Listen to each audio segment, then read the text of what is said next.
Yo, what's up? Welcome po sa panibagong video natin at welcome din po sa ating channel, ang Makapili TV. Ngayon, pag-usapan po natin tong reaksyon ni Banat Bay tungkol sa mga aktivistang pasaway na kinasuhan nung nakaraang SONA. Panoorin at pakinggan natin dito si Banat Bay. Sinampahan ng reklamo sa Quezon City Prosecutor's Office ang 4 na miyembro ng bagong Alyansang Makabayan o Bayan dahil sa panununog ng effigy ni President Ferdinand Marcos Jr. nitong nakaraang State of the Nation Address o SONA. Kasong paglabag sa Republic Act 9003, ang Ecological Solid Waste Management Act of 2000 at Republic Act 8749 o ang Clean Air Act ang inihain sa mga respondent na sina Mac Santiago at 3 John Does. Nauna nang sinabi ng Philippine National Police na bago pa man sumapit ang SONA ay nagpaalala na sila na ipagbabawal ng batas o ipinagbabawal ng batas ang panununog ng effigy dahil makakasama ito sa kalikasan. Alam mo, ito yung sinasabi nating paulit-ulit di ba? Kaya napakapasaway nito mga aktivista na to. Alam nyo, meron kayong kalayaan, pero winarningan na kayo days before the SONA. Pare-pareho tayong ayaw natin yung presidenteng nagsasona. Pero wag naman ninyong gawin na mali. Tatapalan ninyo yung mali ng mali. Mali. Tama siya sabi ni Banat Bay eh. Tulad niyan, di ba? Sinabihan na sila na bawal magsunog ng effigy. Di ba? Ginawa pa rin nila. Di ba? Mali na nga, sabi nga ni Banat Bay, mali na nga. Tapos sinundan pa ng isang mali. O di puro mali. Di ba? Tapos ngayon sila magrereklamo bakit sila kinasuhan. Against daw sa kanilang mga human rights.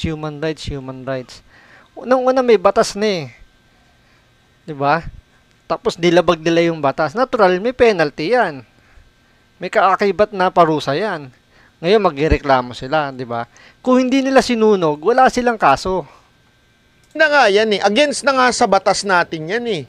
Meron na nga batas laban dyan eh. Ginawa nyo pa rin.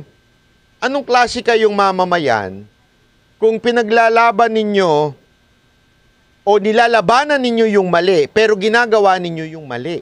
Ano? Para silang mga tanga. 'Di ba? Alam na nilang mali eh. Alam nilang may parusa. Pwede silang makulong, pwede silang kasuhan. Pero ginawa pa rin nila. Tapos ang ending, sila pa rin ang kawawa. 'Di ba? Na nasagasaan ng aming karapatang pantao, kalayaan namin magpahayag. Buisit na yan. Anong klase kayo? Gunggong. True. Pasaway sa lipunan. Sa madaling salita, kayo mga aktivista, salot kayo sa lipunan. Sa totoo lang. Totoo po yun.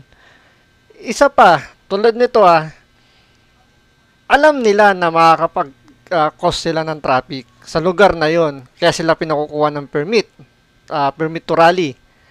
Ngayon, bibigyan sila ng LGU ng permit pero i-designate kung saan lang sila pwede mag-rally. Pero anong gagawin itong mga to? Diba? Pupunta dun sa lugar na hindi pwede. Umpisa lang dun sa pinagbigyan sila, biglang maglalakad dun sa bawal na. Ano mangyayari? Magkokos ng traffic. Namerwisyo na sila ng mga motorista. Diba?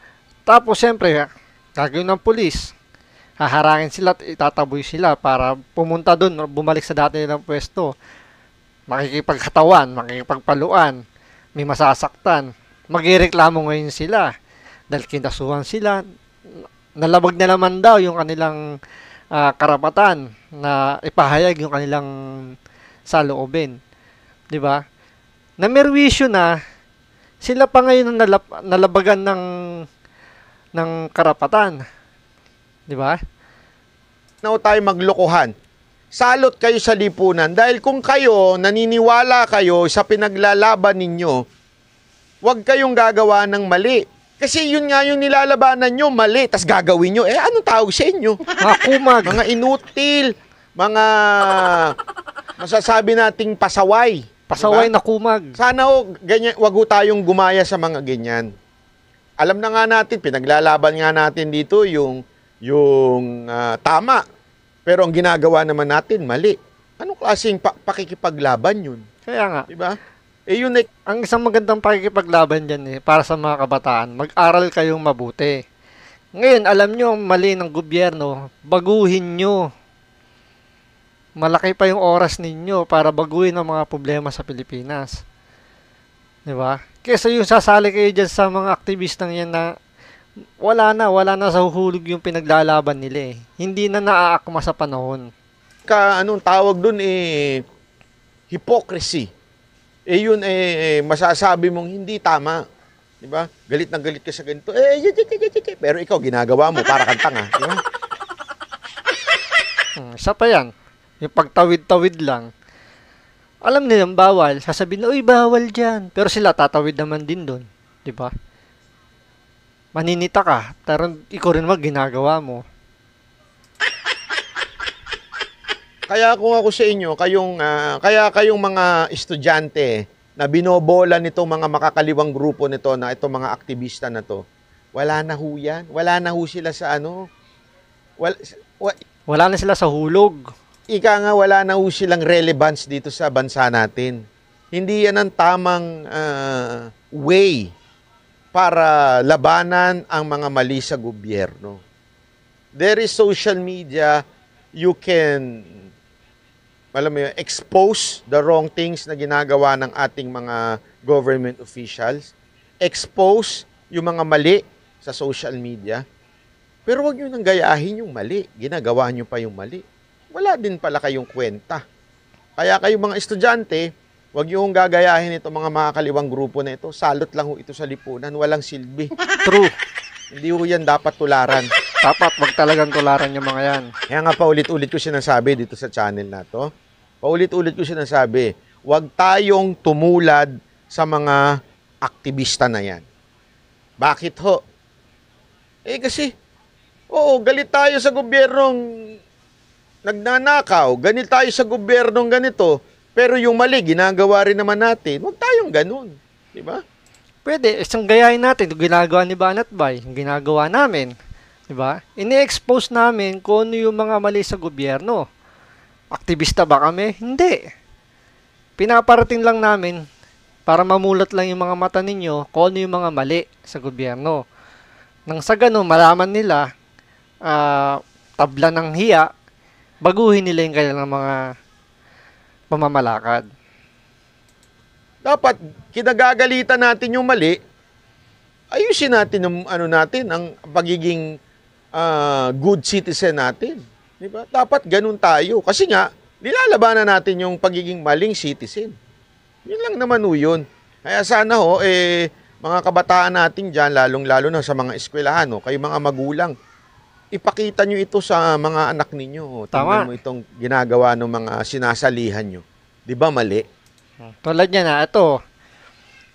Ako nung high school, nakikita ko ng mga nag-arali na yan. Yan, isa na yan, si Kanato. High school pa lang ako, nakikita ko na, nag-arali na. Ngayon, may anak na akong high school, nag-arali pa rin siya. May nangyari ba sa kararali nila? Wala, di ba? Sino ba kumita? Sila lang. Kasi, di ba may usap-usapan nga na itong mga nag-arali, binabayaran yan para manggulo sa gobyerno. Parang sa gano'n, yung gobyerno, makita ko niya, nagpapakitang tao na lang na meron silang ginagawa. So, sa mga magulang, lagi niyong babantayan yung mga anak niyo, baka masama yun ng mga aktivista. Tapos ipaglalaban mo yung tama. Sasabihin mo, mali ang gobyerno, ikaw gumagawa ka rin ng mali.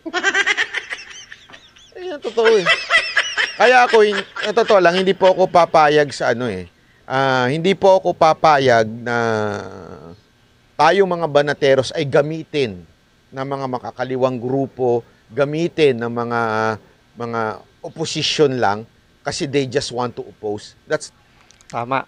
Huwag tayong pumayag na tayo ay magagamit lang ng mga oposisyon at mga aktivista para sa kanilang mga pansariling adikain lang. So sa ngayon, yan lang po. Maraming salamat po.